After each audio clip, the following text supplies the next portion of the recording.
नमस्कार, न्यूज़ 24 देख रहे हैं आप। मैं हूं आपके साथ डॉक्टर मीना शर्मा। राजस्थान में कैबिनेट ने कई अहम फैसले लिए, जिसमें से एक महिलाओं को 33% आरक्षण राजस्थान पुलिस सेवा में दिए जाने को अब एक तरह से संवैधानिक अनुमति। हालांकि इसकी यात्रा बहुत लंबी है। पिछली सरकार द्वारा इसकी घोषणा किया जाना और इसके बाद उस पर बहुत सारा काम भी होना, लेकिन ये भजन लाल सरकार के खाते में और राजस्थान की मुख्यमंत्री और कैबिनेट ने आज कैबिनेट के फैसले में इस पर जो मोहर लगाई है, उसके बाद राजस्थान में महिला सुरक्षा एक बहुत बड़ा मुद्दा है और महिलाओं की भागीदारी, सहभागिता, साझेदारी जब तक नीति निर्माण में और कार्यपालिका और विधायिका में नहीं होगी, तब तक महिला सुरक्षा की पुख्ता व्यवस्था भी नहीं होगी।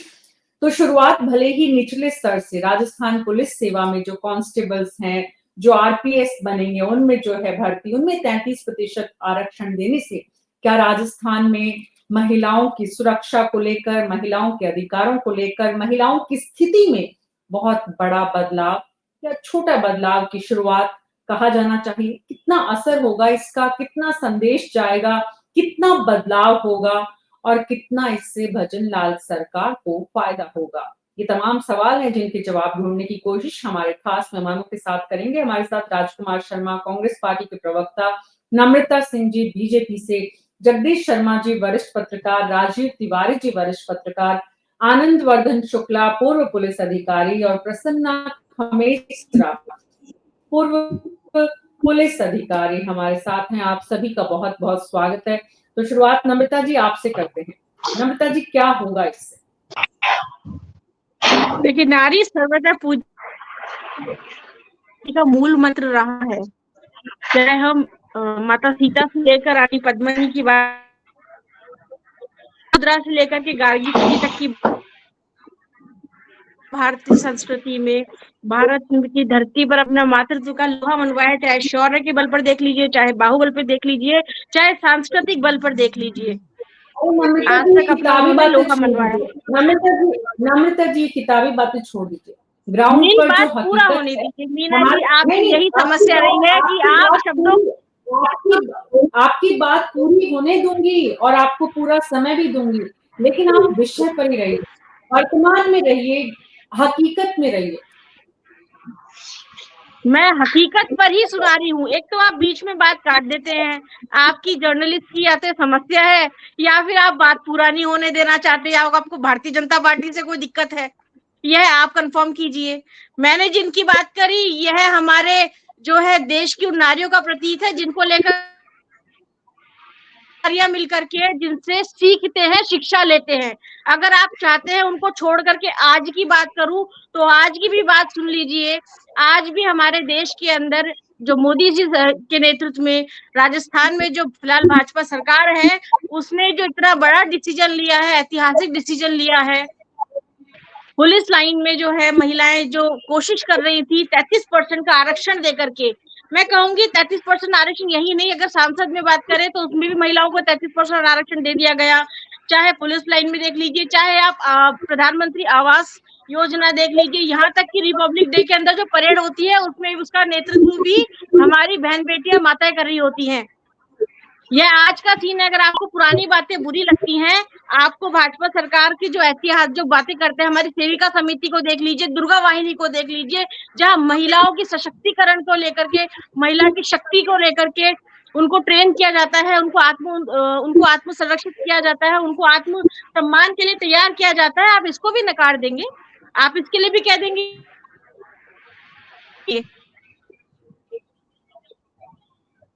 बोलिए।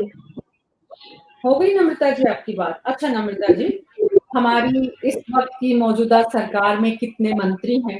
हमारी इस वक्त की विधानसभा में कितने विधायक हैं? हमारे जिलों में कितने भाजपा आपकी पार्टी में कितने जिलों के अध्यक्ष महिलाएं हैं?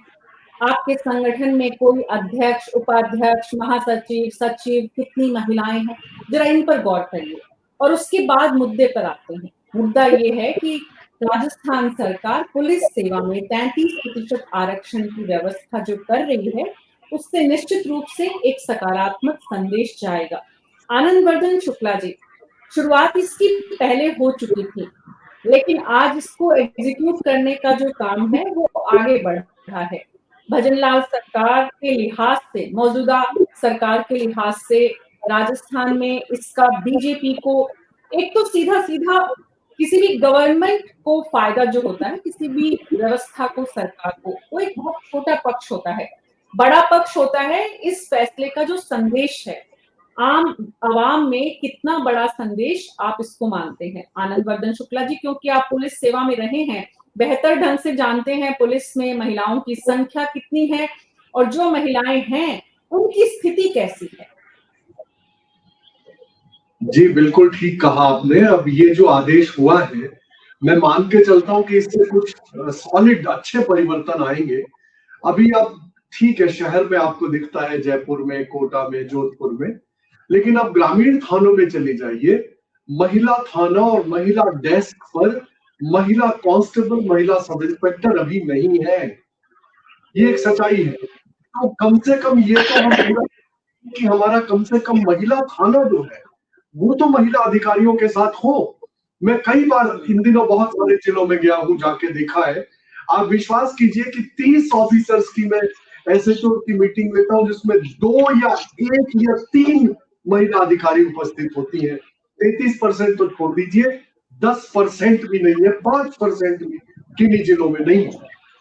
तो आपको पेट्रोलिंग के समय भी, महिलाओं के लिए काउंसलिंग के लिए भी हमें महिलाओं की जरूरत पड़ती है, हमें नहीं मिलती है। तो मैं ये मान के चलता हूँ सरकार का एक बहुत ही उचित कदम है। मैं इतिहास की बात नहीं कर रहा हूँ, मैं आज की बात कर रहा हूँ। तो आप बिल्कुल ये सोच के चलिए कि अभी तो चेंज आने वाले हैं। बहुत आपने बिल्कुल वाजिब सवाल पूछा। बीजेपी की प्रवक्ता बैठी है, इनसे खुद से पूछे कि कितनी बीजेपी की प्रवक्ता महिला है आज की तारीख में, कितनी है, 1 या 2, और टोटल कितने हैं, सांसद कितने हैं, एमएलए कितने। बिल्कुल सही पूछा आपने। कितने जिलों में एसपी महिला लगी हुई है, कितने जिलों में महिला कलेक्टर लगी हुई है, इसी को देख लीजिए। जरूरत है अभी। ये तो अच्छा है कि महिलाएं, ये नहीं कह रही कि हम आधी जनसंख्या है, आधे जिलों में कलेक्टर होने चाहिए, आधे जिलों में एसपी होने चाहिए। अभी ये डिमांड नहीं हुई है 33% की। अरे यार, उसको तो पूरा करो, वो तो लाओ सामने। कम से कम ये तो स्थिति हो कि काउंसलिंग के लिए किसी फैमिली कोर्ट के अंदर कभी भेजना पड़ता है तो कम से कम महिला जाए। कई बार होता है महिलाएं, लड़कियां थानों में जाकर अपनी बात इसलिए नहीं कह पाती है, उनके साथ जो मॉलेस्टेशन हो रहा है, उनके साथ जो रेप हो रहा है, अटेम्प्ट टू रेप हो रहा है, वो नहीं कह पाती है क्योंकि सामने महिला अधिकारी नहीं है। मैं ये मान के चलता हूँ ये चेंज आएगा। आनंदवर्धन जी, ये तो एक पक्ष है कि बहुत सारे मुद्दे हैं, बहुत सारी बातें हैं जो महिला अधिकारी के साथ महिलाएं साझा कर सकती हैं, क्योंकि हमारे समाज का जो स्ट्रक्चर है और उस समाज में जिस तरह के अपराधों का सामना महिलाएं करती हैं, वो सारे दरअसल पुरुषों की देन है। माफ कीजिएगा। राजीव तिवारी जी, आपके पास आ रही हूँ। जो बहुत जिस बात की तरफ आनंदवर्धन जी ने इशारा किया, महिलाओं की मौजूदगी जब पुलिस फोर्स में होगी, क्योंकि पुलिस फोर्स एक वो फोर्स है जिस पर आरोप भी लगते हैं कि वो संवेदनशील महिलाओं से जुड़े अपराधों पर नजर नहीं आती है। तो वो जो एक पुलिस की छवि बनी हुई है, वहां पर महिलाओं की संख्या बढ़ने से महिला अपराधों पर लगाम कब लगेगी, इसका असर कब तक आएगा, वो तो एक अलग मुद्दा है। लेकिन महिलाओं की पुलिस में संख्या बढ़ने से जो एक संवेदनशीलता पुलिस फोर्स में और पूरी मशीनरी में आनी चाहिए या आएगी, इसकी अपेक्षा की जानी चाहिए। राजीव तिवारी जी। नहीं, डिसीजन अच्छा है। अगर 33% मिले आरक्षण पुलिस फोर्स में महिलाओं को तो बहुत अच्छा डिसीजन है। इससे महिला सुरक्षा में भी इनको मदद मिलेगी, महिलाओं में विश्वास पैदा होगा। मेरा कहना है कि अभी कुल फोर्स में 30 से 40% नंबर की कमी है, तो वो तो आप पहले भर लो। आप 33%, 35%, देखिए संसद का डिसीजन आया 2029 में करेंगे साहब। अब ये भी क्या पता, आज कैबिनेट में बात हुई है, डिसीजन हुआ है कि अगले चुनाव से पहले होगा साहब ये डिसीजन। आप पहले जो सब्सक्राइब नफरी है, जितनी की है कि भाई प्रिस्क्राइब नफरी है कि भाई इतनी तो होनी चाहिए पुलिस फोर्स में, वो ही नहीं है। उसमें ही आपके 35 से 40%, अगर आप उसको ही भर दें तो आपको पुलिस वाले ज्यादा इफेक्टिवली काम करते नजर आएंगे, ज्यादा इफेक्टिवली अपराधों पर अंकुश लगेगा, अपराध सुलझेंगे नए तरीके से। अभी तो होता है क्या है, एक नई चीज आ गई है, मोबाइल और ये वेब कैमरे।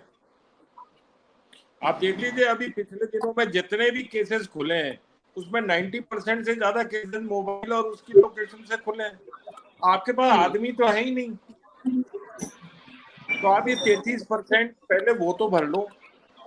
अभी आपकी एसआई परीक्षा जो 2019 में 21 में हुई, वही अदर जूल में है, आप उसमें फैसला नहीं कर पा रहे हो। सारे आपके पेपर लीक हो चुके और सारा ये बात ऑन पेपर आ चुकी है कि हाँ साहब बहुत सारे लोगों पे पेपर लीक हुए थे। पूरे आरपीएस के सारे जितने अधिकार मिल रहा है, पूरी व्यवस्था पर दो चार पूरी व्यवस्था से जुड़े लेकिन हुए बाकी जो लोग मुद्दे सब उसके हैं अंदर इन्वॉल्व नजर आ रहे हैं, तो वो राजीव तिवारी जी, पूरी व्यवस्था से जुड़े हुए जो मुद्दे हैं वो बहुत बड़े मुद्दे हैं, बहुत सारे हैं, एक नहीं अनेक हैं।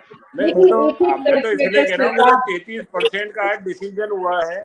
आप 33% पहले जो कमी है पुलिस फोर्स में उसको तो भरपाई कर लो, फिर 33% बाद में, क्योंकि अगर आप वो मतलब जो हमारी तरफ से घोषणाएं हो रही है वो उससे आप लोग सहमत नहीं है। जो महिलाओं के लिए जो आरक्षण, जो महिलाओं के लिए आरक्षण दिए जा रहे हैं उसका आप लोग विरोध कर रहे हैं। पहले का भरो, अभी आरक्षण मत करो। आपको भी पता नहीं है, एटलीस्ट हमारी सरकार महिलाओं के लिए सोच तो रही है। 33% हमने फिक्स तो कर दिया जो आज तक नहीं हो पाया। ये फिक्सिंग तो कांग्रेस सरकार भी कर रही थी। अप्रिशिएट करना चाहिए था महिलाओं के लिए। पर ये जो कांग्रेस की सरकार और जो कांग्रेसी लोग हैं वो इस चीज को हमेशा नकारेंगे, यह आम बात हो चुकी है। कांग्रेस की और उसका नहीं है, हम राजस्थान के निवासी हैं और राजस्थान सोचते हैं।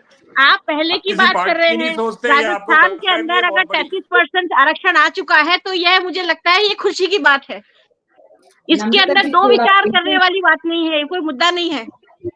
नम्रता जी थोड़ा पेशेंस और थोड़ा ये समझिए पैनल के लोग कौन है। राजीव तिवारी जी बहुत वरिष्ठ पत्रकार हैं। मुझे पता है मीना जी, आप हमेशा मेरी बात काटे, जरूरी नहीं है। मेरा काम है यहाँ पर, मैं जिस मुद्दे के लिए आई हूँ, जो आरक्षण हमें मिला है उसको हमें स्वीकार करना होगा, ना कि उसको हमें यह बोलना चाहिए कि पुराने नहीं भरे, अब इसका क्या होगा। संसद में जो हुआ है वो 2029 में लागू होगा। जो नियम प्रणाली है वो 3 नियम के अनुसार चलेगी, आपके मेरे या किसी और के कहने से नहीं चलेगी।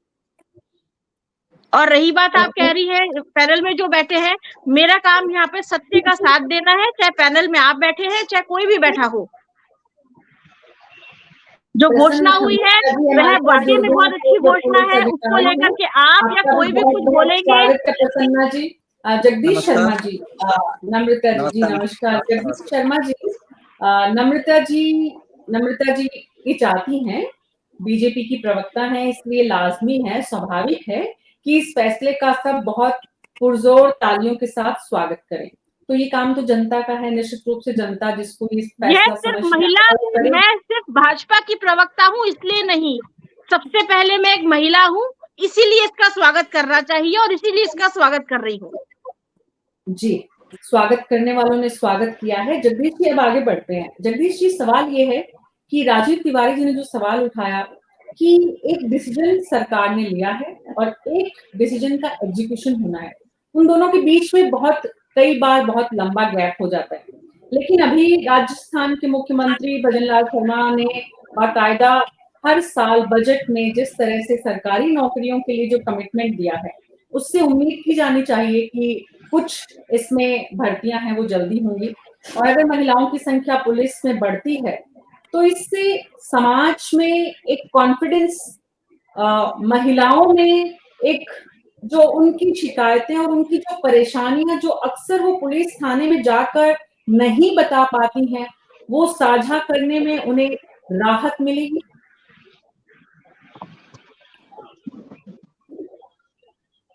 मीना जी, ऐसा है, ये भाजपा की प्रवक्ता, इनको भाजपा का बैकग्राउंड पता नहीं है। 93 से 98 वाली भैरव सिंह शेखावत की सरकार थी, तब ये फैसला हुआ था सबसे पहले, जिसमें 33% आरक्षण पंचायत और लोकल सेल्फ गवर्नमेंट में दिया गया था बाकायदा। अब वो तब का डिसीजन और आज 2024 का डिसीजन, सोचना चाहिए कि इतना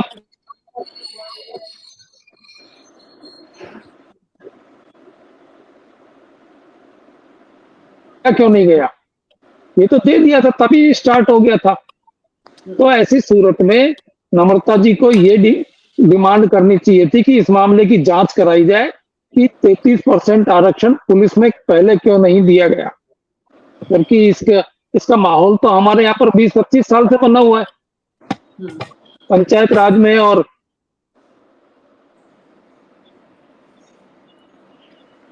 कुछ इंटरनेट की परेशानी से जूझ रहे हैं जगदीश शर्मा जी। प्रसन्ना खमेसरा जी, मैं आपके पास आ रही हूँ। पुलिस व्यवस्था को आपने बहुत करीब से देखा है, वरिष्ठ पदों पर आप रहे हैं और राज्य के अलग अलग हिस्सों में भी गए हैं। महिलाओं की कम संख्या आपने करीब से देखी, महिलाओं की बढ़ी हुई संख्या से पूरा प्रशासनिक पुलिस महकमे में क्या बदलाव आप महसूस करते हैं, क्या बदलाव आएगा और आना चाहिए? सबसे पहले तो सभी पैनलिस्ट को मेरा नमस्कार, विशेष रूप से हमारे सीनियर लेकिन मैं उसी पॉइंट पर निकल जी। अच्छा, शुक्ला साहब को भी हमारा जय हिंद। प्रसन्ना जी से बात कर रहे हैं आप या मेरे को एड्रेस किया है? जगदीश जी आपका इंटरनेट चला गया। मुझे बात करनी है या जगदीश मीना जी किसको बात करनी है? जगदीश जी आपको सुन नहीं पा रहे थे, और नेट की बड़ी प्रॉब्लम है, परेशानी हो रही थी। आप अब कंटिन्यू करिए, उसके बाद प्रसन्ना जी बोलेंगे। प्रसन्ना जी प्लीज वेट, जगदीश जी की अपनी बात पूरी कर लें। अच्छा, मैं ये कह रहा था कि ये सचमुच में फैसला इस रूप में बहुत अच्छा है। बड़ा तो बहुत पहले ही हो गया था खैर वो, लेकिन अच्छा इसलिए है कि पुलिस में जो हृदयहीनता हम देखते हैं बहुत सारी जगह पर, राजस्थान से लेकर बंगाल तक हर जगह, और महाराष्ट्र में भी ऐसी घटनाएं खूब हुई हैं। ये हृदयहीनता थोड़ी कम हो जाएगी अगर पुलिस में अगर संवेदना का थोड़ा राज आ जाएगा, जो एग्जीक्यूशन करने में जो संवेदनाएं आ जाएंगी महिलाओं में जो ज्यादा होती हैं, वो अगर इंक्लूड होती हैं तो प्रशासन का चेहरा बदलेगा, प्रशासन के कामकाज का तौर तरीका बदलेगा। आज बहुत सारी महिलाएं थाने पीड़ित होने के बावजूद थाने पर इसलिए नहीं जाती कि वहां पता नहीं उनके साथ क्या व्यवहार होगा। थाने पर जाने की हिम्मत ही अगर मिल जाएगी तो अगर महिला अफसर बैठी होगी वहां तो वो निश्चित तौर पर बेफिक्र होकर जा सकेगी। मैं ऐसा नहीं कहता कि भाई सारे पुलिस के थाने में जैसी कार्य प्रणाली है उसमें हर जगह उसे डर लगता है, लेकिन एक जनरल परसेप्शन ऐसा बना हुआ है। आनंद वर्धन जी शायद इसको समझ रहे होंगे कि एक परसेप्शन को तोड़ने के लिए महिलाएं अगर 33% होंगी और वो हर थाने पर 2-4 महिलाएं होंगी तो पुलिस लाइन से लेकर एसपी ऑफिस और डीआईजी ऑफिस तक सारे एक अलग ढंग से आपको व्यवहार करते हुए दिखाई देंगे। क्योंकि देखिए, एक दफ्तर में केवल पुरुष होते हैं तो आदमी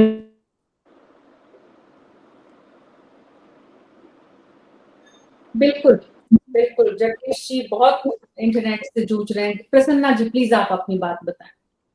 मैं अभी जगदीश जी की बात सुन रहा था, ये बात सही है कि संवेदनाओं की बात होती है, लेकिन मेरा ये मानना है कि समाज में हर विभाग में महिलाएं आती हैं और वो तो जी उस दफ्तर की जो है। जगदीश जी मैं आपके पास वापस आती हूँ। प्रसन्ना जी प्लीज। मेरा ये मानना है कि संवेदनाएं समाज में जितनी हर जगह मौजूद है उतनी पुलिस में भी है। उसमें इसका कोई फर्क नहीं पड़ता कि पुलिस में पुरुष कर्मी ज्यादा है या महिला कर्मी ज्यादा है। और ये बात थोड़ी सी मुझे कभी कभी अखरती है कि लोग कहते हैं कि पुलिस में संवेदनशीलता नहीं है। ये मेरे 35 साल के अनुभव से मैं कह सकता हूँ कि ये बात एकदम गलत है। पुलिस एकदम हर वक्त संवेदनशील रहती है। हाँ, ये लेवल उतना ही है जितना समाज में हर जगह, जैसे मैं बार बार कह रहा हूँ। और इसमें महिला हो या पुरुष हो, हमारे जितने भी पुलिसकर्मी हैं हर घटना के प्रति निश्चित तौर पे बहुत संवेदनशील रहते हैं। कभी-कभी कुछ ऐसे इंसिडेंट सामने आते हैं जहाँ हमारी कुछ कमी नज़र आती है, बट वो समाज में हर जगह, हर विभाग में अपने को वो कमी मिलेगी। तो इसके लिए मुझे लगता है कि पुलिस को स्पेसिफिकली ऐसे कहने के बजाय, हाँ, ये ज़रूर है कि महिलाएँ जब पुलिस में ज़्यादा आती हैं, और हमने 35 साल पहले का दौर देखा है जब हम सर्विस में आए थे, तब उस वक़्त महिला पुलिसकर्मियों की बहुत कमी थी। कोई भी इंसिडेंट होता था तो जिले से कहीं से भी अगर कोई महिला कांस्टेबल मिल जाती थी तो उसको वहाँ मौके पे बुलाया जाता था, ऐसी कोई अगर परिस्थिति आती थी। आज बड़ी खुशी की बात है कि ऐसी परिस्थितियाँ अधिकतर जगह नहीं हैं। महिला पुलिस हमारे पास में काफ़ी, न केवल नीचे के लेवल पे बल्कि ऑफ़िसर्स लेवल पे भी हमारे ऑफ़िसर बहुत सारी महिलाएँ आई हैं। तो इससे पुलिस में काफ़ी अच्छा एक मेरे ख़्याल से एक जो कहना चाहिए कि चेंज आया है। और इसमें सरकार की तरफ से जो अभी 33% रिज़र्वेशन की जो बात महिलाओं के लिए आई है, अगर इसको हम करते हैं, लेकिन इसमें हमारा ये मानना ये है कि 33% पद तो महिलाओं से भरे ही जाएँ, लेकिन पुलिस वैसे भी फ़ोर्स कम है, तो ओवरऑल फ़ोर्स को बढ़ाने की बहुत ज़्यादा ज़रूरत है। इसके साथ-साथ जी। पुलिस फ़ोर्स को भी बढ़ाया जाना ज़रूरी है। बिल्कुल। प्रसन्ना जी, आपने एक बहुत अहम बात कही और उसी से ये पूरी चर्चा और उसी से पूरा हमारा जो जितना भी चिंतन और सरकार की जितनी भी चिंताएँ सब जुड़ी हुई हैं। वो ये कि पुलिस का जो चेहरा है वो समाज का चेहरा है। बिल्कुल ठीक है। अगर समाज में अपराध इस तरह के नहीं होते तो पुलिस का ये चेहरा भी नहीं दिखता। लेकिन परसेप्शन बना हुआ है। परसेप्शन ये बना हुआ है कि पुलिस तुलनात्मक रूप से शायद कुछ लोगों की वजह से वो लोग सामने कम आते हैं जो संवेदनशील हैं और वो लोग ज़्यादा सुर्खियाँ बटोरते हैं जिनकी संवेदनहीनता की वजह से पुलिस का चेहरा धूमिल होता है, शर्मसार होता है। कई बार ऐसा भी हुआ है कि जो पीड़िता पुलिस थानों में भी बहुत बार जो है वो अलग-अलग कारण से शोषण का शिकार हुई है, अलग-अलग तरह से। इसलिए भी पुलिस के लिए ये नैरेटिव बन गया। इसलिए चर्चा हो रही है कि इस फैसले से असर क्या होगा? इस फैसले का सरकार को क्या कुछ फ़ायदा भी होगा? नम्रता जी, आप सोचती हैं कि इतना बड़ा ऐतिहासिक महान फैसला है, समाज में हमारे जिसका बहुत बढ़िया असर आप देखती हैं।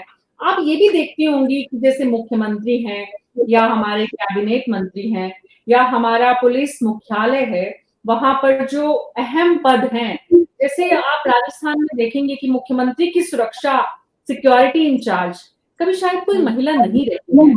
वैसे आप देखेंगे कमिश्नर कभी कोई महिला नहीं रही है। वैसे आप देखेंगे डीजी राजस्थान पुलिस महिला कोई, आप दोनों वरिष्ठ पुलिस के अधिकारी बेहतर बता पाएंगे कोई नाम अगर आपको याद हो, मुझे याद नहीं आ रहा है। सीएस मुश्किल से दूसरी बार बनी, इससे पहले एक और महिला शायद राजस्थान में या पहली बार उषा शर्मा।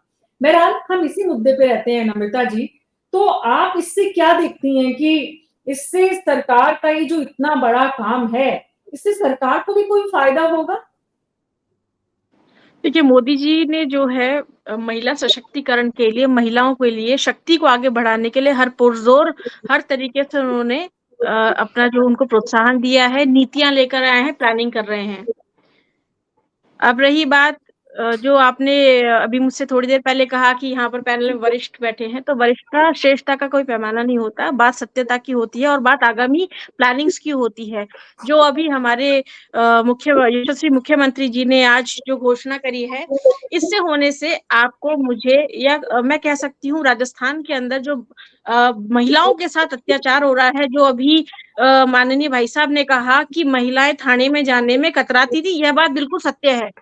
इस पहल के बाद में जब महिलाओं की इसमें रोजगार की भी वृद्धि होगी, महिलाओं को प्रोत्साहन भी मिलेगा, महिलाएं रणचंडी बन करके उतरने को भी तैयार बैठी है। और हाँ, जो महिलाओं की आम समस्याएं हैं जो वो थाने में नहीं जा पाती, जो अभी माननीय भाई साहब ने कहा, यह बात का बहुत हद तक सॉल्यूशन होगा।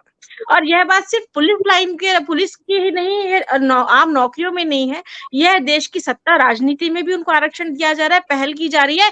हाँ, हम शक्ति को प्रोत्साहन करने का काम कर रहे हैं, ना कि शक्ति को तोड़ने का काम कर रहे हैं। तो इससे आप जो आपने मुझसे सवाल किया है अभी कि क्या होगा, हाँ, इससे महिलाओं के सशक्तिकरण में प्रोत्साहन मिलेगा, महिलाओं की सुरक्षा में प्रोत्साहन मिलेगा, आगामी जो भी नौकरियां है, जो भी प्लानिंग है, उसमें महिलाओं के लिए जो आधी आबादी को लड़ने के अवसर दिए जा रहे हैं, आधी आबादी के लिए सोचा जा रहा है, यह एक प्रबल तरीका है और प्रबल नियम है। अच्छा नम्रता जी, आप ये भी सोचती हैं कि आधी आबादी जब है तो 33% क्यों, 50% क्यों नहीं? हम 33% पे तो आए, आज 70 सालों में 33% कभी आया ही नहीं था संसद में, आज 33% तो आए हम। अच्छा, तो और महिलाएं नहीं, हमने ट्रांसजेंडर्स को भी बराबर कर दिया है,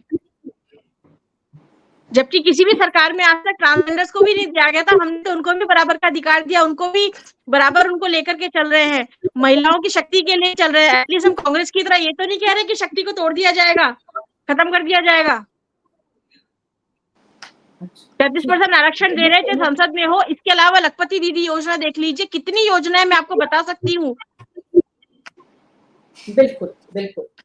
जगदीश शर्मा जी, पुलिस रिफॉर्म्स एक बहुत बड़ा विषय रहा है हमारे यहाँ पर, न सिर्फ राज्य के स्तर पर बल्कि राष्ट्रीय स्तर पर भी। महिलाओं की भागीदारी और संख्या बढ़ने से पुलिस रिफॉर्म्स की दिशा में भी ये एक कदम, इसे कहना चाहिए।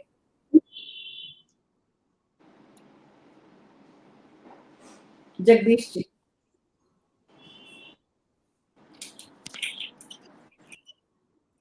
ऑडियो ऑन करिए जगदीश जी।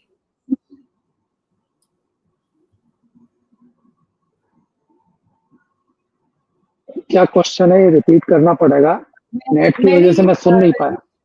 जगदीश जी, ये सवाल है कि पुलिस रिफॉर्म्स हमारे यहाँ एक बहुत बड़ा विषय रहा है, और अगर इस तरह से महिलाओं की भागीदारी, संख्या बढ़ती है, अनुपात बढ़ता है पुलिस में, तो पुलिस रिफॉर्म्स की दिशा में भी इसे एक छोटा कदम समझा जाना चाहिए। ये होगा उस दिशा में?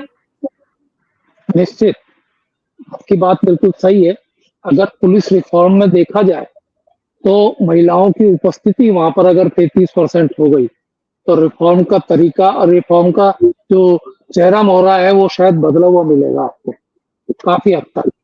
मैं नहीं कहता कि पूरा क्या फर्क पड़ेगा, लेकिन इसका असर ये होगा कि महिलाएं किस तरीके के एटीट्यूड को बर्दाश्त करती हैं या उनका अपना एटीट्यूड किस तरीके का रहता है, ये सब चीजें पुलिस के फंक्शनिंग में रिफ्लेक्ट होगा। एक महिला अच्छे तरीके से इन्वेस्टिगेटिंग ऑफिसर हो सकती है या नहीं, ये पता चलेगा। फिर पुलिस रिफॉर्म में तो बहुत सारी चीजें हैं। आज हमारी पुलिस तो अभी भी 40-50 साल पीछे चल रही है, क्योंकि इनके पास न कोई हथियार ढंग के हैं, न कोई कम्युनिकेशन के सिस्टम्स ढंग के हैं। ऐसे सिस्टम्स हैं कि जो अपराधी पहले चेक कर लेते हैं बजाय पुलिस के पास कोई सूचना पहुंचे। तो ये हर लेवल पर जो है आपके लिए ये बनाने के लिए कामयाब होगा। अगर रिफॉर्म होगा तो हमारी जो स्ट्रेंथ है, जिस लेवल पर पब्लिक के बीच में स्ट्रेंथ होनी चाहिए पुलिस की, वो बनाने में एक तो सुविधा मिलेगी, डिमांड उठेगी नए सिरे से, गवर्नमेंट को उसको कंसिडर करना पड़ेगा। फिर उसके साथ साथ क्या क्या नए गैजेट्स, क्या क्या नई नई सुविधाएं उपलब्ध हो जाए। अभी आप देखिए कि 2 जगह के दंगे मैं आपको याद दिलाता हूँ। लीड्स में इंग्लैंड में दंगा हुआ और वहां भी भीड़ उसी लेवल पर उठकर पड़ी, तो वहां कुल मिलाकर एक गाड़ी में सिपाही आए बस, केवल पुलिस वाले, और उन्होंने आके उनको नियंत्रित कर लिया, जैसे भी करना था नियंत्रित कर लिया और शांत हो गया। एक हमने अभी देखा बांग्लादेश का इशू, कितनी भारी पुलिस, कितना सब कुछ, इस सब के बावजूद वहां कोई सुन नहीं रहा। तो ये दोनों जो चीजें हैं हमारे हिंदुस्तान में भी हम खूब देखते हैं ऐसा कि किस तरीके के डिसीजन होते हैं। पुलिस तो क्षमतावान है ही अपने आप में। पुलिस के पास तो कहते हैं कि कोई चीज अगर चोरी हो गई है या कोई मर्डर है या कोई डकैती है, या अगर सचमुच में पुलिस ढंग से अपना ठान ले कि इसको खोलना है, तो राजस्थान की पुलिस ही बहुत कामयाब है इस मामले में तो। लेकिन ये होता कैसे है, इससे पता चलेगा। अगर रिफॉर्म होते हैं तो ये बहुत सारी चीजें जो अड़चने हैं, जो जैसे आनंदवर्धन जी और प्रसन्ना साहब दोनों जानते हैं कि इनके पास इक्विपमेंट किस जमाने के चल रहे हैं। हम्म, वो आए दिन की हर्डल होती है इनकी।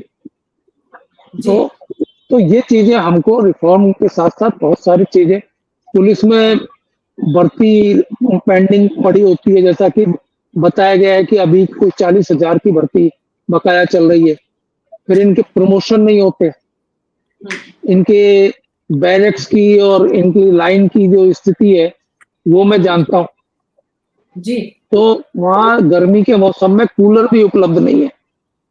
एसी रूम तो बाद की बात है, खुले में कूलर लग जाए यही बहुत है। तो ये रिफॉर्म जब आएंगे तो आपको बहुत सारी चीजें अपने ठीक करने पड़ेंगी, जिसमें इनकी रहन सहन की स्थितियों से लेकर बहुत सारे एरियाज हैं जगदीश जी, और उसमें एक एरिया है विमेन पार्टिसिपेशन, विमेन जो सहभागिता है, साझेदारी है, संख्या है, रेशियो है, अनुपात है। और बात आज उसकी इसलिए क्योंकि आज राजस्थान सरकार का ये फैसला चर्चा में है।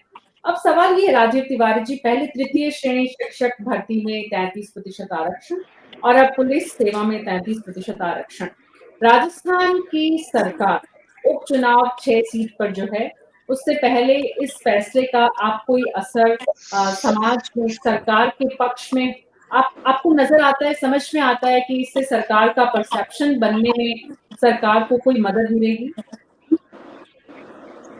देखिए, अगर उपचुनाव से पहले इस डिसीजन का कोई असर नजर आता है तो निश्चित रूप से फायदा होगा, और कोई असर नहीं आता है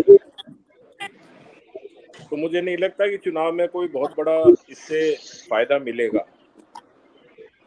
मैं तो शुरू से कह रहा हूं कि पहले आप 35% की जो कमी है पुलिस फोर्स में उसको तो पूरा कीजिए, उसमें आप 33% आरक्षण दीजिए महिलाओं को, बहुत अच्छी बात है।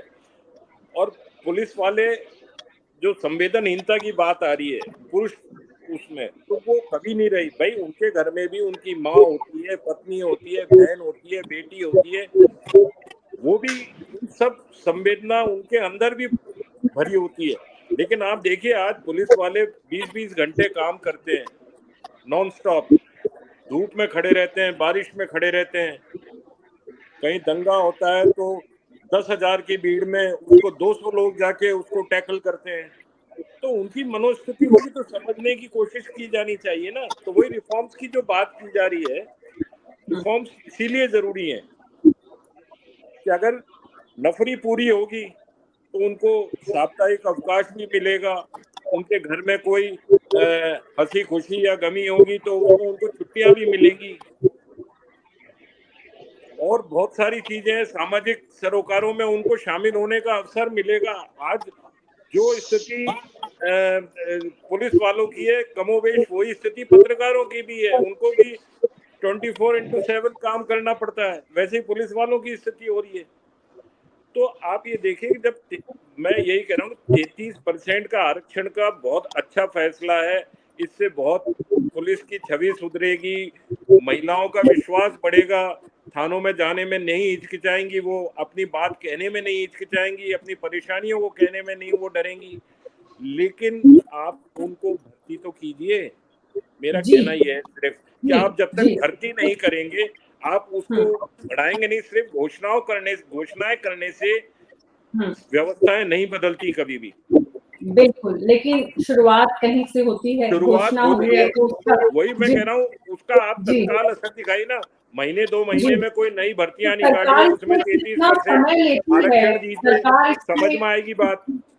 बिल्कुल राजीव तिवारी जी, सरकार इसमें कितना समय लेती है उससे पता चलेगा कि सरकार की छवि, सरकार की इमेज पर इसका क्या असर पड़ता है। लेकिन आनंदवर्धन शुक्ला जी, एक और विषय है जो पुलिस व्यवस्था के भीतर महिलाओं की कम संख्या की वजह से चुनौतियां हैं, वो कौन सी चुनौतियां हैं जो इस फैसले से पार पाने में थोड़ी मदद मिलेगी? पुलिस व्यवस्था के भीतर कम महिलाओं की संख्या होने से, और महिलाओं की संख्या बढ़ेगी तो उन चुनौतियों से पार पाएंगे, ऐसे कौन-कौन से फैक्टर्स हैं?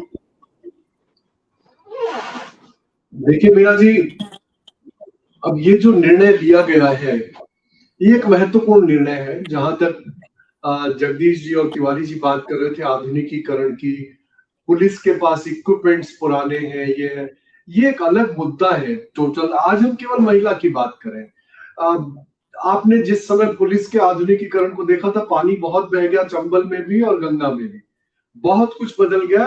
बिल्कुल आधुनिक साधन प्रसाधन हमारे पास है, लेटेस्ट है, तभी तो हम ट्रैक कर लेते हैं, तभी तो हम पकड़ लेते हैं, तभी तो आपने देखा कि किडनैप करे हुए बच्चे को कहां से उठा के ले आए, सब कुछ है। लेकिन महिलाओं के आने से दो बातें मुख्य रूप से बदलेगी। सबसे पहली बात है, जिस संवेदनशीलता की आप बात कर रहे हैं, महिला अत्याचार, मीना जी ने कहा कि महिलाओं पर अत्याचार पुरुष करते हैं, जरा खुद देख लीजिएगा महिलाओं पर अत्याचार कौन करता है। मैं इसके बारे में इस मुद्दे पर नहीं जाना चाहता, लेकिन संवेदनशीलता का जहां तक सवाल है, महिलाओं के आने से कुछ चेंजेस होंगे। आज जैसे पुलिस महकमे की हम बात करें, 3 पुलिस कमिश्नरेट हैं, या कितने जिले हैं, कितने ब्रांचेस हैं, हमारी क्राइम ब्रांच, इंटेलिजेंस, तरह तरह की ब्रांचेस हैं, उसमें कितनों में महिला अध्यक्षता कर रही है, वो एक देखने की बात है, आपको सबको पता है। लेकिन जहां महिला अत्याचार की सवाल आती है, जहां महिला थाने की बात आती है, जहां महिलाओं की बात सुनने की बात आती है, वहां पर तो महिलाओं की आवश्यकता है। और ये आवश्यक है कि उन महकमों को पुलिस में महिला ही हेड करें, महिला थाने की इंस्पेक्टर महिला हो, महिला थाने में जो इन्वेस्टिगेटिंग ऑफिसर है, अनुसंधान अधिकारी है, महिलाएं हो, तो कम से कम मुझे खुशी है कि इस कमी को पूरा कर दिया जाए, तो उन स्थानों पर महिलाएं बिल्कुल आएंगी और महिलाओं को अपनी बात कहने के लिए एक नॉर्मल होने की जो जरूरत पड़ती है उसकी जरूरत नहीं पड़ेगी। आप सीधे थाने में जाएंगे, महिला डेस्क पे जाएंगे, महिला डेस्क पे पुरुष नहीं मिलेगा, महिलाएं मिलेंगी। तो ये चेंजेस आएंगे और इन चेंजेस से बहुत कुछ बदलने वाला, मैं आपको विश्वास दिला रहा हूँ। सरकार का ये कदम सराहनीय कदम। जी प्रसन्ना जी, बहुत कुछ बदलने वाला है। आनंद वर्धन जी, पहले तो मैं नहीं मानती कि महिलाओं पे पुरुष अत्याचार करते हैं, आंकड़े बताते हैं और इस देश नहीं बल्कि दुनिया भर के आंकड़े इस बात की पुष्टि करते हैं, इसलिए वो मेरा मत नहीं है। दूसरी बात प्रसन्ना जी, बात ये है कि जैसे आनंद जी ने कहा कि बहुत सारे बदलाव आएंगे, और ऐसे क्या बदलाव आएंगे समाज में महिलाओं की संख्या पुलिस में बढ़ने से, जिससे कानून व्यवस्था दुरुस्त होगी? देखिए मीना जी, इसमें 2 बातें हैं। आनंद सर ने जो अभी बातें कही हैं वो बिल्कुल तथ्यात्मक बातें हैं।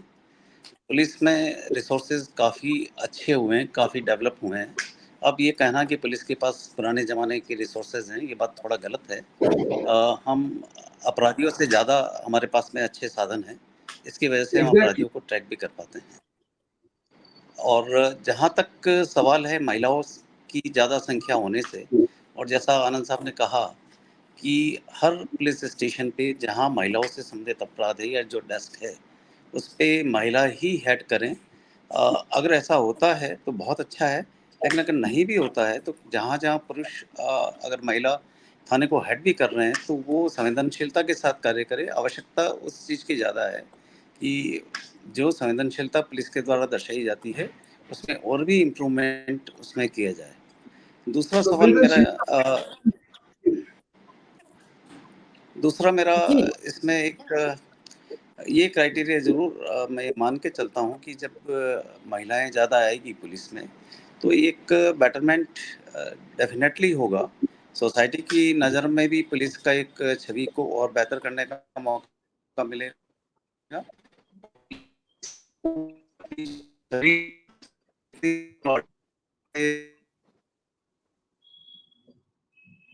प्रसन्ना जी भी, बहुत सब जगह बारिश हो रही अगर है और आप बारिश रियल में लाइफ नेटवर्क डिस्टर्ब है, इसलिए आखिरी टिप्पणी नम्रता जी आपकी लेती हूँ, एक्सपर्ट ओपिनियन, कि पुलिस में इससे क्या बदलाव, राजस्थान पुलिस की इमेज और छवि में इससे क्या फर्क आएगा, पूरे देश में क्या मैसेज जाएगा?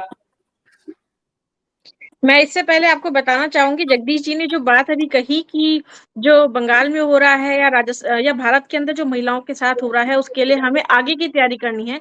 लेकिन मैं आपको इस चीज से बताना चाहूंगी आपके माध्यम से कि विचार परिवार में छोटी छोटी बच्चियों के इस परेशानियों से ट्रेंड करने के लिए शास्त्रीय नहीं, शस्त्र विद्या भी सिखाई जाती है दुर्गा वाहिनी सेविका समिति के माध्यम से।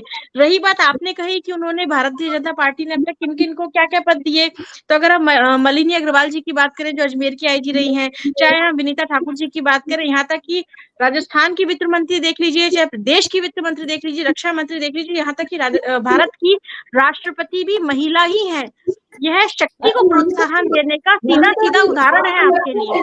नमिता जी, आपको लगता है राजस्थान पुलिस की डीजी महिला होनी चाहिए? कौन हो सकती है, किसको सक्षम मानते हैं आप?